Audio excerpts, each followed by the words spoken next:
Hello everyone and welcome to Kim's Cozy Corner. As you can tell, I'm not at home. I am back in Georgia, y'all. We were working on that wedding. Anyway, I'm back in Georgia, and a couple of months ago, I started working on a video on giving some advice to a friend of mine on what she can do in her garden to improve her garden this year. And I gave you an update on my daughter's garden as well. Well, it's been 2 months later and I never posted that video. So we're going to post that video right now. And when we finish with that one, I'm going to tell you how it's doing today here in October.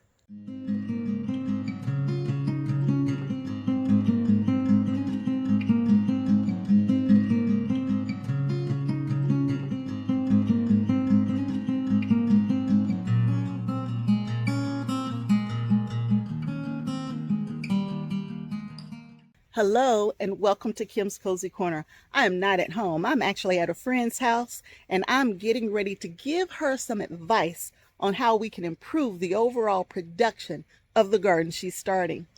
Okay, y'all know it.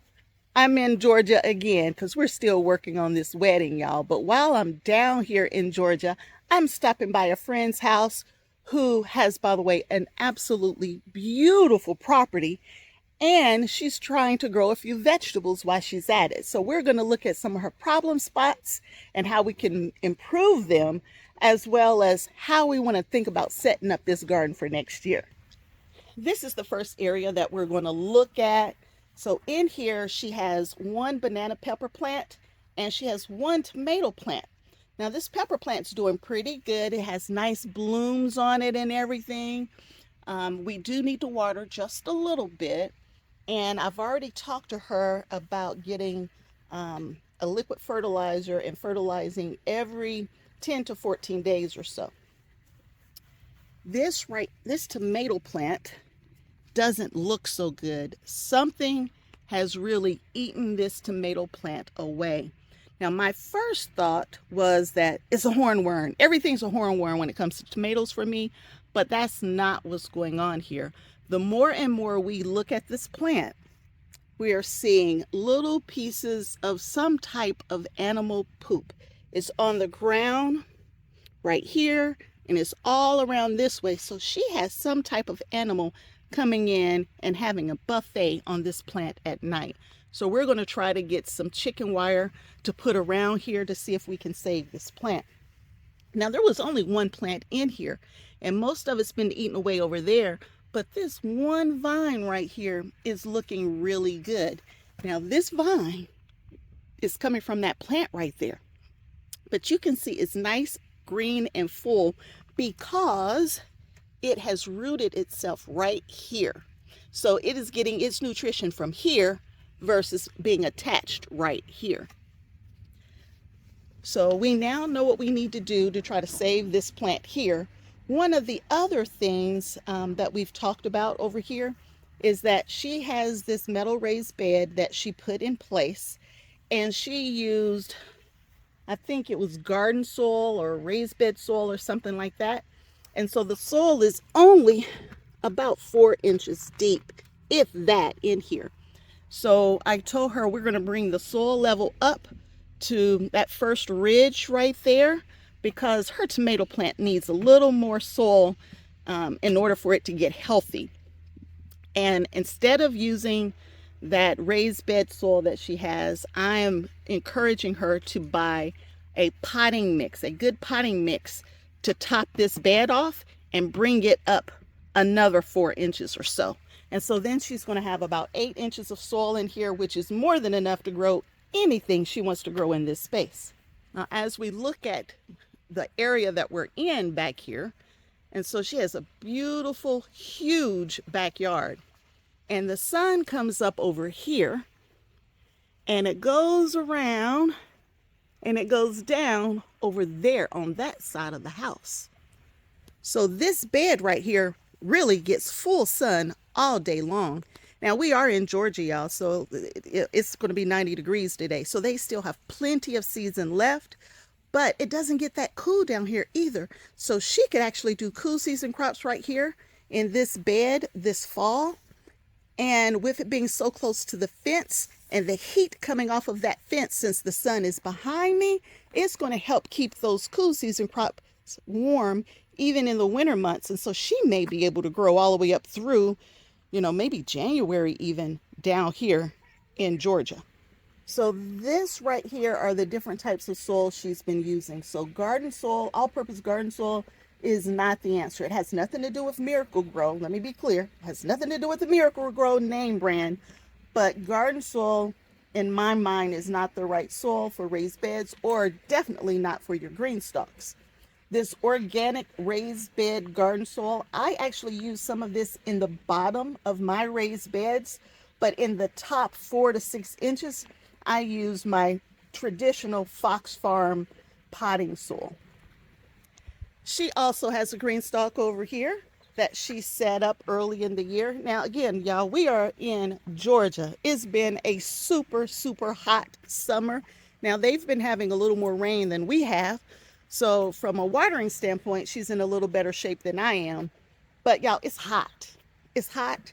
And there's no shade in this space right here when that sun is beating down. So you're going to have a few issues when it comes to growing when it's that hot. I don't care where you live. It don't matter what state you're in. But in the top, she's got some serrano peppers right here. Right? Serrano? They look like serrano peppers to me. And then collard greens. And what we're going to do with these collard greens, y'all, we're going to move some out into some separate pockets. And that'll get these growing again and get them nice and big. Like, we can move these around and put them in the other pockets all the way around. You got more than enough right there, and just transplant them around. And then they'll really start getting big where you can enjoy them. And then this is green beans. But if you can look, these green beans are not very happy. They're not happy. You see how thin the vines and stuff are on them? And that's the soil. It is definitely the soil. And we have room to top off in here because it needs to come all the way up to about right here.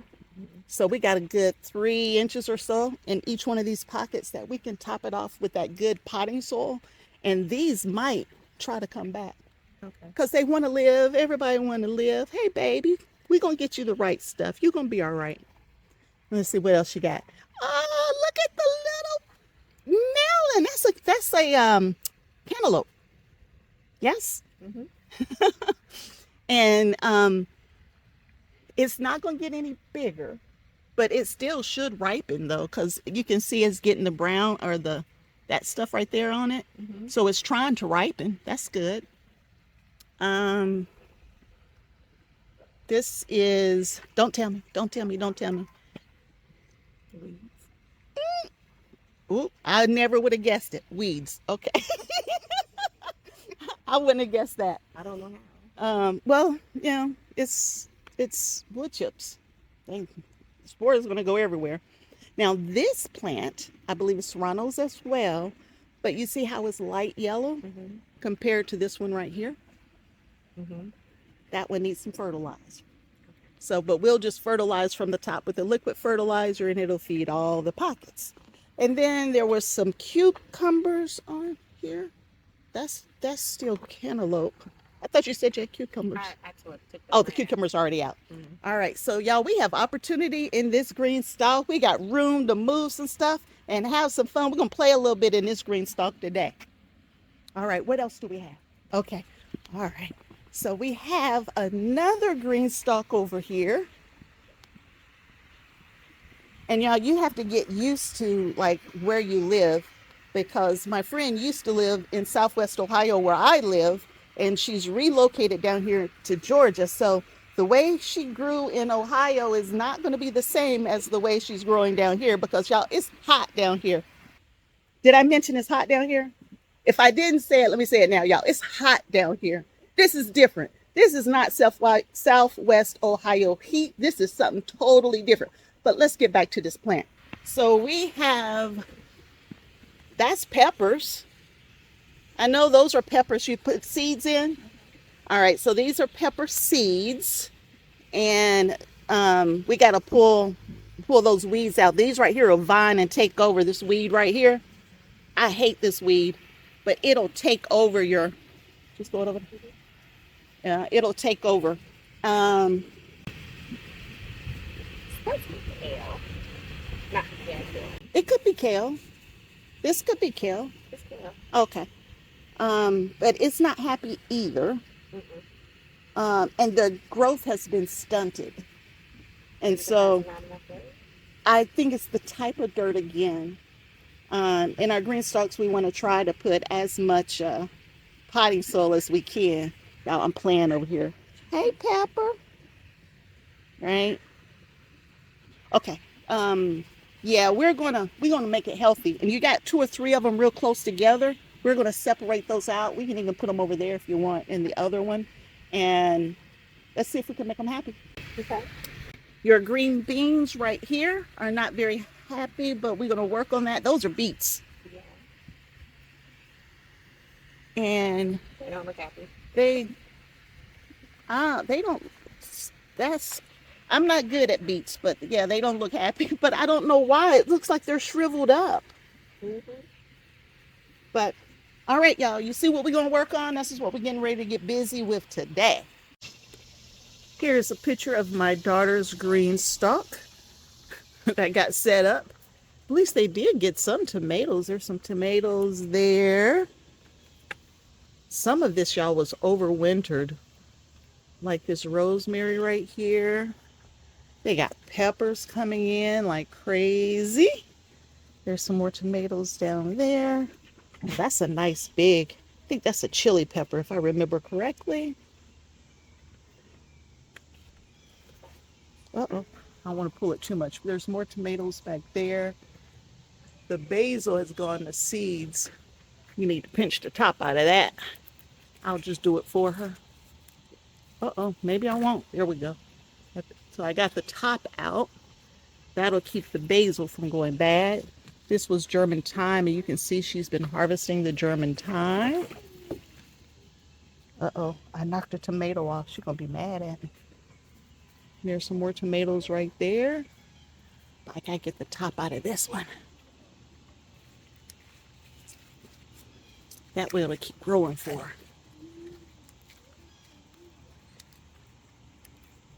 Well, there we go. The top are out of both of these. They should keep growing now. What else is in here? Oh, there's a bell pepper down there. Okay. So they did get something. That's the main thing, something. There are a ton of cayenne peppers over here. Green cayenne peppers. There's thyme over there. I don't want to turn it anymore, but that's thyme. And then this one right here, y'all, I think this was a wash. I don't think she was able to get, I think she told me she did get a few cucumbers on here, but these were beans and they're all dried out. So I don't know if she ever got beans or not. She didn't have enough supports on the tomatoes either.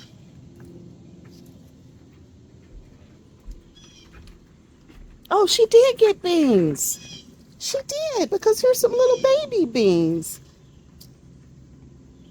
It looks like she kept it nice and moist, so that's good as well. But this one over here is best, I believe. So from now on, I'm going to do all transplants for my daughter versus starting anything from seeds. That way she doesn't have to worry about the watering and all that kind of stuff. And then the transplants already have a head start. So that's an update on my daughter's 2 green stalks. Well, you got to see how both of the gardens were doing. I think it was in September, right? You've seen how they were doing. And you heard the advice I gave my friend on the things that she could do differently. And so here is how things are doing today.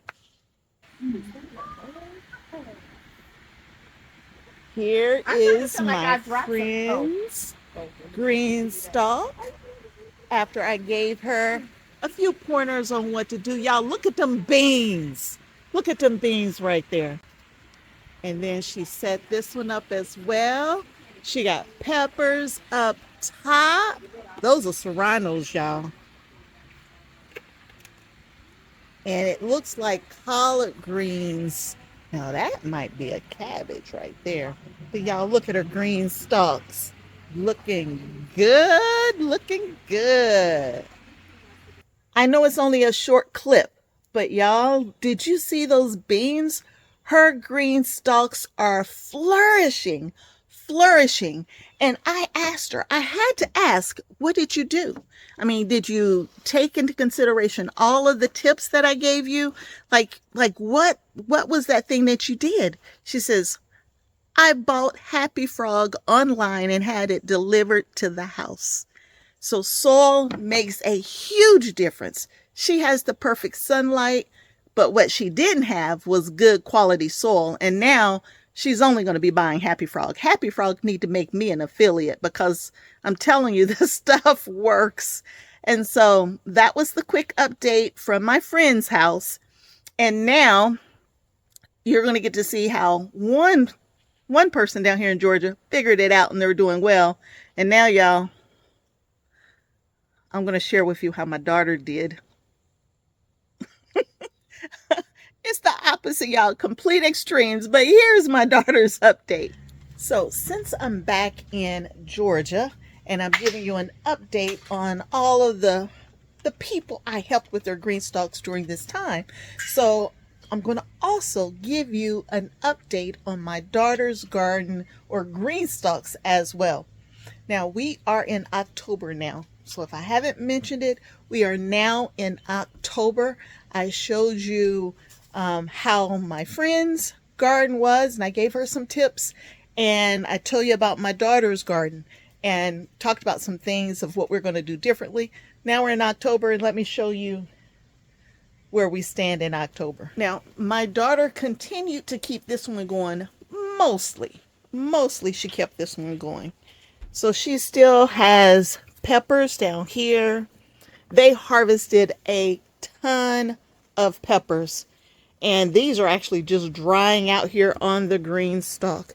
So in their mind, they were done with the green stalk for the season. Everything's kind of dried up and out. So you see the thyme back here is all dried up as well. Is that seeds falling? I don't know. But the thyme came back from last year and it's all dried out now. So I think we've gotten behind on watering. And if we look in the pockets, they are very dry. But I know my daughter said that they thought they were done for the year. So I'm showing you as I'm knocking tomatoes on the ground, y'all.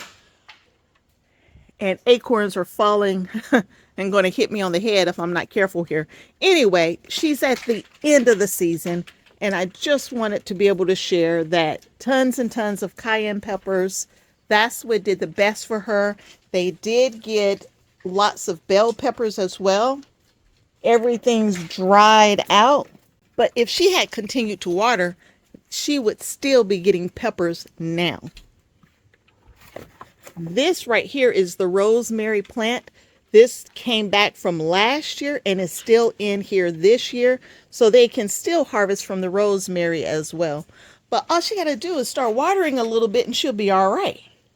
Now over here is where, y'all, this was a loss. This one just didn't make it, y'all. Starting from seeds is not the way to go for her.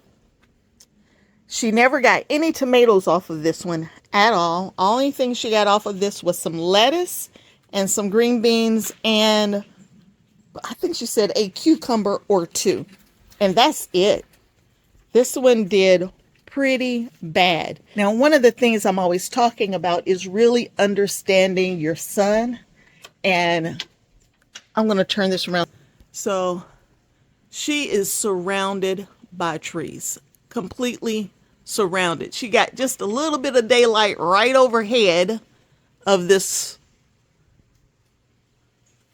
porch area here. And so the best sun is right there. This, not enough sun to sustain growing vegetables. I've determined this is not the place to be we need to be over here. So we're going to have to move some things around next year and put both of them over here. And we'll be lucky, truly lucky, if we can get 8 hours of direct sunlight in this space right here. Now they're going to do some work on some of these trees, thin them out, take some of them down, and that will help in this space here. But they don't have a lot of sunlight to work with to help fix this issue in the future, because we know we can grow in this space here. So we know it. We've done it for 2 years now in this GreenStalk, and we've even overwintered and had things come back. So we know we can do that in this spot. So we're going to have to move the other one into this spot here. And we need to start sooner, because I did start very late for her. But we need to start sooner, and we need to start with transplants and not with seeds, because there's just not enough light here. And so it needs to already be an established plant. We got to make sure we water thoroughly like we should be watering. And we made some improvements so we can get water up here on the balcony easier, which is going to help her next year as well. But we have to water better, and we need to start with transplants. That's the answer. You see all of these cayenne peppers out here. We already have some indoors as well. Even though they think they're done, I've encouraged them to go ahead and harvest all of these cayenne peppers, take them inside, go ahead and dry them out so they can still use them in dishes for cooking and things of that nature. Wrapping up, they will keep working on the rosemary, maybe on the thyme. That's cilantro coming in right there. They still have a basil or two up there as well. But end of the year for them, they're shutting down as the acorns fall all over the place. They will keep this GreenStalk set up all winter long. They are not going to take it down or do anything different with it. So it'll be here for next year for me to get it going, probably in March next year. We will start much early. I don't think I started this until like July. We're going to start in March. We're going to get it going. She'll be set. She'll be ready to go. 2 GreenStalks, and we're going to get the right soil. We are going to buy Happy Frog. We're not going to use that other stuff that I bought to set these things up with. You got to use what you got. I'm going to make sure I got Happy Frog. So next year, Happy Frog and only Happy Frog will be used to top off these 2 GreenStalks. So y'all, wherever I go, I'm always trying to do some kind of gardening of some kind. If somebody wants some advice, I'll give it to you. I'm not an expert. I can just tell you what works for me. And sometimes it works out and sometimes it doesn't, as you can see with my daughter's garden here. But just a quick video showing some of the things that I've been doing when I'm traveling all over the place, and specifically Georgia this time. Until next time, and I hope there will be a next time that you choose to hang out with me at Kim's Cozy Corner. Bye.